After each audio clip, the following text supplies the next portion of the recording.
বন্ধুগণ স্বাগত।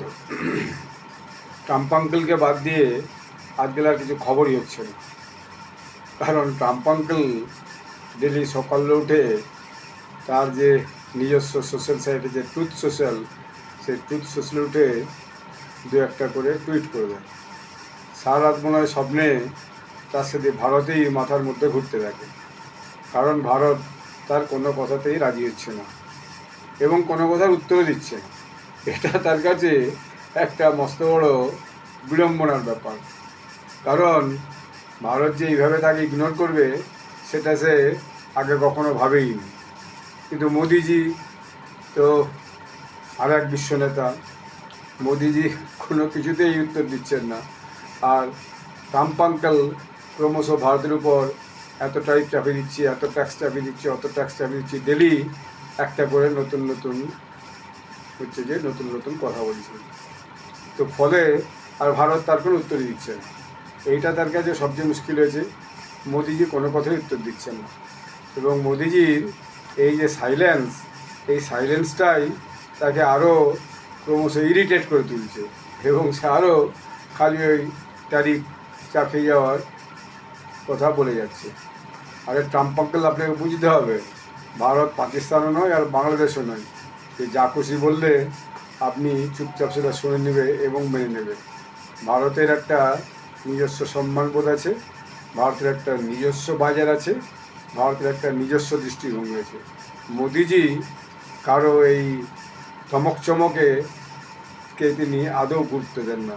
তিনি জানেন তার কাজটা কি, তিনি তার কাজটা ঠিক করে যাচ্ছেন। এবং আপনারা দেখেছেন বোধহয় এর মধ্যে যে ভারতে ইউকে পার্লামেন্টের বেশ কিছু মেম্বার পার্লামেন্টেরিয়ান এসেছিল, এসে তারা ভারতের পার্লামেন্ট ঘুরে গেছে, এবং ভারতের যে রাজ্যসভার যিনি চেয়ারম্যান, এখন ডেপুটি চেয়ারম্যান হরিবংশ প্রসাদ সিংয়ের সঙ্গে তারা দেখা করে গেছেন, তার ফটোসব এসেছে। অলরেডি ইউকের সঙ্গে ভারতের ফ্রি ট্রেড এগ্রিমেন্ট হয়ে গেছে, এবং ইউরোপিয়ান ইউনিয়নের সঙ্গেও ফ্রি ট্রেড এগ্রিমেন্টের ব্যাপারে কথাবার্তা চলছে। অতএব বিজনেসের আরও একটা দুটো দরজা অলরেডি খুলে গেছে। এবং শুধু তাই নয়, গতকাল এবং আজকে দেখা গেল যে ফিলিপিন্সের যিনি প্রেসিডেন্ট মার্কোস জুনিয়র, তিনি সস্ত্রীক ভারতে এসেছেন। তাকে কালকে এয়ারপোর্টে স্বাগত জানানো হয়েছে ভারতের পক্ষ থেকে। আজকে রাষ্ট্রপতি ভবনে তাকে বিশেষ সম্মান দেওয়া হয়েছে। সেই সম্মানে তিনিও খুব অভিভূত এবং খুব কুচকাওয়াজ করে সম্মান জানিয়েছে, এবং তার সঙ্গে যে প্রতিনিধি দল এসেছে তার সঙ্গে ভারতের প্রতিনিধিদের সঙ্গে পরিচয় হয়েছে। এবং তারপরে তাদের সঙ্গে ফিলিপিন্সের সঙ্গে ভারতের বেশ কয়েকটা বিজনেস সংক্রান্ত চুক্তি হয়েছে। সেই চুক্তিপত্রের আদান প্রদান হচ্ছিল, তার ছবি এবং ভিডিও এর মধ্যেই এসে গেছে নিউজে। অতএব মোদিজি অন্যান্য যে বিজনেসের যে ক্ষেত্রগুলো, সেই ক্ষেত্রগুলোকে আরও বেশি করে যোগাযোগ করার চেষ্টা করছেন এবং বিজনেসগুলোকে এস্টাবলিশ করার চেষ্টা করছেন। ফিলিপিন্স কয়েকটা ছোটো ছোটো দ্বীপ নিয়ে একটা দেশ হলেও ফিলিপিন্স উন্নত দেশ, এবং ফিলিপিন্সের ম্যানিলা শুনবেন, ম্যানিলা ফিলিপিন্সের রাজধানী, এবং যেখানে খুবই শহরটা খুবই সুন্দর এবং উন্নত শোনা যায়। তারই প্রেসিডেন্ট এসছেন, তার সঙ্গে বেশ কয়েকটা ব্যবসায়িক এবং অন্যান্য চুক্তি আজকে স্বাক্ষরিত হলো। তাহলে মোদিজির লক্ষ্য হচ্ছে, যদি আমেরিকার সঙ্গে ব্যবসা নাই করা হয় বা নাই করা যায়, তাহলে ঠিক আছে, আমাকে ব্যবসার অন্যান্য ক্ষেত্রগুলো, অর্থাৎ সাউথ গ্লোবাল সাউথ যে দেশগুলো আছে, সেই গ্লোবাল সাউথের দেশগুলোকে বেশি করে যোগাযোগ করতে হবে। তো তিনি সেটাই শুরু করেছেন। পাকিস্তান, বাংলাদেশ বাদ দিয়ে বাকি যে আফ্রিকা, দক্ষিণ আমেরিকা এবং এই যে সাউথ ইস্ট এশিয়া এবং এশিয়া স্পেসিফিক, এই যে জায়গাগুলো, সেই জায়গাগুলোতে যে ছোটো ছোটো দেশগুলো আছে তাদের সঙ্গে কী করে একটা ভালো সম্পর্ক তৈরি করা যায়, এবং সে সম্পর্ক আছেই, তাদের সঙ্গে আরও ব্যবসায়ী সম্পর্কটা কীভাবে আর একটু এগিয়ে নিয়ে যাওয়া যায়, কীভাবে বাড়ানো যায়, এইটা মোদিজির লক্ষ্য। তো সেই লক্ষ্যে তিনি কাজ করে চলেছেন। এবং ভারতের নিজস্ব একটা বাজার আছে, ভারতে যে উৎপাদিত হয় তার একটা মস্ত বড় উৎপাদিত সামগ্রী ভারতেই ব্যবহৃত হয়ে যায়। আমি আগেও একবার বলেছিলাম যে ভারত ইটসেলফ এ কনজামটিভ ইকোনমি, অর্থাৎ এখানে যা উৎপাদিত হয় তার অধিকাংশ এখানেই হচ্ছে ব্যবহৃত হতে পারে, ব্যবহৃত। 140 কোটি দেশের লোক, এর মস্ত বড় বাজার। তো ট্রাম্প চাচা ভারতকে যে ধমক দিয়ে কিছু করে উঠতে পারবেন না, সেটা তার বোঝা উচিত। এর মধ্যেই ভারত আজকে জানিয়ে দিয়েছে যে F-35 যে কথাবার্তা আমেরিকার সঙ্গে হয়েছিল, সে F-35 কেনার যে বিমান কেনার কথাবার্তা হয়েছিল, সে F-35 কেনার ব্যাপারে কোনো কিছুই চূড়ান্ত নয়। এবং আমেরিকাতে যে একটা বিরাট সংখ্যের বোয়িং বিমান কেনার কথা, সেই বোয়িং বিমান যদি ভারত ক্যান্সেল করে দেয়, তো আমেরিকার যে এই বোয়িং ইন্ডাস্ট্রি, বিশেষত এই যে বিমান যে ইন্ডাস্ট্রি, সেই ইন্ডাস্ট্রি একদম বসে যাবে। তাকে এখন জোর করে করে বোয়িং বিক্রি করতে হচ্ছে, জোর করে বাংলাদেশকে বলছে তুই 25টা বোয়িং কিনো। এইভাবে সবাই তো ডোনাল্ড ট্রাম্প চাচার কথা শুনবে না। হ্যাঁ, ডোনাল্ড ট্রাম্প ভাবলেই ভারত শুনে যাবে। এইটা ডোনাল্ড ট্রাম্প সবচেয়ে বেশি ভুল করেছে। শুধু তাই নয়, ভারত এটাও বুঝিয়ে দিয়েছে যে কোনো শর্তে ভারত কিন্তু আগামী দিনে আমেরিকার সঙ্গে কোনোরকম আলোচনা করতে রাজি নয়, এবং ভারতের শর্তে যদি হয় তখনই সেই আলোচনাটা হবে এবং সেই আলোচনাটা ফলপ্রসূ হতে পারে। তাছাড়া ওই রকমভাবে জোর করে কিছু চাপিয়ে দিলে ভারত সেটা মানবে না। এরপরে দেখুন, আর ট্রাম্প আঙ্কেল তো পাকিস্তানকে ললিপপ দেখিয়ে দিয়েছে, অথবা পাকিস্তান ট্রাম্প আঙ্কেলকে ললিপপ দেখিয়েছে যে পাকিস্তানে নাকি অনেক তেল আছে, হ্যাঁ, অনেক ক্রুড অয়েল আছে, সেই ক্রুড অয়েল বের করা যাবে এবং বেশ কিছু কোম্পানিকে সে নাকি পাকিস্তানে পাঠাবে।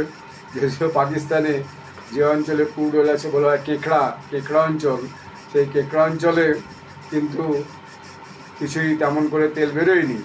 অলরেডি ইতালি এবং বাইরের আরেকটা কোম্পানি, ফ্রান্স বা স্পেনের কোনো কোম্পানি এসে অনেক টাকা খরচা করে এখান থেকে ফিরে চলে গেছে, দেখেছি এখানে কিছু হবে না। আর যদি বা কিছু সামান্য মাত্র তেল আছে, সেটা বালুচিস্তান এরিয়াতে, সেটা মাত্র তার নাকি 300 মিলিয়ন ব্যারেল, সেটা খুব সামান্য মাত্র। এবং এই ট্রাম্প চাচের এই বক্তব্যের পরে বালুচিস্তান স্বাগত জানিয়েছে। তাদের যে এরিয়া, সেই এরিয়া দিয়ে পাকিস্তান আর্মি যাচ্ছিল, 80 জন বালুচ যোদ্ধা পুরো পাকিস্তান আর্মিকে কনভয়কে এই গত পরশু না গতকাল না গত পরশু তাদেরকে আক্রমণ করেছে এবং 10 জন ইনস্ট্যান্ট সেখানে নাকি মারা গেছে, যা খবর পাওয়া যাচ্ছে, এবং 11 জন ভয়ানকভাবে উইন্ডেড হয়েছে, এবং পাকিস্তান আর্মি কিছুই করে উঠতে পারেনি। অর্থাৎ ট্রাম্প চাচার যে তেলের সন্ধান করা, তাকে ভালোভাবে বিএলএ স্বাগত জানিয়েছে। এবং শুধু তাই নয়, তারা বলেছে যে ট্রাম্প চাচাকে যদি তৈল উত্তোলনের জন্য কোনো চুক্তি করতে হয়, তাহলে সেটা আমাদের সঙ্গে করতে হবে। এবং শুধু তাই নয়, তারা ওখানে যে রেয়ার আর্থ মেটেরিয়ালস বা আর্থ মেটেরিয়ালস, যে সমস্ত তামা বা অন্যান্য যে খনিজ পদার্থ সেখান থেকে উত্তোলন হয়, সেখান থেকে উসুলি ট্যাক্স চাপায়। বলে কেউ বলে 40%, 50% উসুলি ট্যাক্স চাপিয়ে টাকা আদায় করে, এবং সেই টাকায় নাকি তাদের আয়ের সূত্র, যাই দিয়ে তারা বিভিন্ন দেশ থেকে সমস্ত অস্ত্রশস্ত্র কিনে সৈন্যবাহিনীকে, তাদের যে বিএলএ যে সৈন্যবাহিনী, বিএলএ যে ফাইটার ফ্রন্ট, তাদের হচ্ছে কি যে শক্তি বৃদ্ধি করছে, এবং তারা সেইভাবে পাকিস্তানের আর্মির বিরুদ্ধে লড়াইটা করে যাচ্ছে। অতএব ট্রাম্প আঙ্কেল যেটা ভাবছেন, খুব সহজেই পাকিস্তানের সঙ্গে একটা চুক্তি করে নিয়ে আর সেখানে তেল পেয়ে যাবেন, এবং সেই তেল আবার বলেছেন কি সে পাকিস্তানে এত তেল হবে যে ভারতকে পাকিস্তান বিক্রি করবে। আর ট্রাম্প আঙ্কেলের এই কথা শুনে পাকিস্তানের তো কিছু মিডিয়া এবং কিছু হচ্ছে কি যে আপনার পলিটিশিয়ান, তারা যাকে বলে মিষ্টি মেলাতে শুরু করেছে এবং ড্রাম বাজাচ্ছে। তাহলে আর পাকিস্তানের যে দুর্দশা, সেই দুর্দশা থাকবে না। এইসব গল্প কতদিন চলবে ট্রাম্প আঙ্কেল? আপনার তো নিজের দেশেই নিজের যে দল, রিপাবলিকান দলের সদস্যরাই এখন আঙুল কামড়াচ্ছে যে আপনাকে পরাজিত করে অন্য কাউকে, যে ডিফেন্সকে বা বিবেক রামস্বামীকে বা মার্ক রুবিওকে, তারা কেন নেতা চিহ্নিত না করে আপনাকে কেন নেতা চিহ্নিত করলো, তারাই এখন আঙুল কামড়াচ্ছে। আমেরিকাতেই, আপনার দেশেই আপনার জনপ্রিয়তা 35-40% নেমে গেছে। সেই সব দিকে নজর দিন। এটাও শুধু নয়, আবার কী হয়েছে, সেখানকার যে নিউজ চ্যানেল আছে CNN, নিউ ইয়র্ক টাইমস, তাদের সঙ্গেও ট্রাম্প আঙ্কেল লড়াই লেগে গেছে। ট্রাম্প আঙ্কেল নাকি ইরানের 3টে বিরাট নিউক্লিয়ার সাইটে বলে ইয়ে করেছে, B2 বোম্বার দিয়ে ভীষণভাবে ক্ষতি করে দিয়েছে এবং এটাকে কোশ্চেন করেছে। ট্রাম্প আঙ্কেল বলেছে ফর্ডো, নান্তাজ এবং এসফাহান এই 3টে জায়গাকে B2 বোম্বার দিয়ে করেছে, কিন্তু এটা কোশ্চেন তুলেছে নিউ ইয়র্ক টাইমস এবং CNN। ফলে ট্রাম্প আঙ্কেল তাদের উপর ক্ষেপে বম এবং তাদের সাংবাদিক দিকে আরও বেশি করে গালাগালি করছে। Fake CNN news together with the felling new York Times have tamed up in an attempt to demean our own success, military strikes in history. এই ইতিহাসের নাকি সবচেয়ে বড় military strike. The nuclear sites in Iran are completely destroyed. Both the Times and CNN are getting slammed by the public. অর্থাৎ তারা question করেছে যে সত্যি সত্যি কি B2 বোম্বার দিয়ে আফগানিস্তানের ইরানের সাইডে নিউক্লিয়ার সাইডে ক্ষতি হয়েছে, এসব কোশ্চেন তুলেছে। তখন সে নিউজ পেপারের সঙ্গে বড় বড় নিউজ চ্যানেলের সঙ্গে লেগে গেছে এবং তাদেরও সাংবাদিক দিকে যা না খুশি তার সোশ্যাল মিডিয়াতে সমস্ত পোস্ট করছে। ফলে সেখানকার যে মিডিয়া হাউস তারাও ট্রাম্প আঙ্কেলের উপর ভীষণ ক্ষুব্ধ এবং একটা দেশে মিডিয়াকে চটানে, বিশেষত আমেরিকার মতো দেশে যেখানে মিডিয়া অত্যন্ত স্বতন্ত্র, সেখানে চটানে যে কী অবস্থা সেটা ট্রাম্প আঙ্কেল অচিরেই বুঝতে পারবে। আপনারা আমার এই চ্যানেলটি সাবস্ক্রাইব করবেন, ভিডিওটি লাইক ও শেয়ার করবেন। ধন্যবাদ, নমস্কার।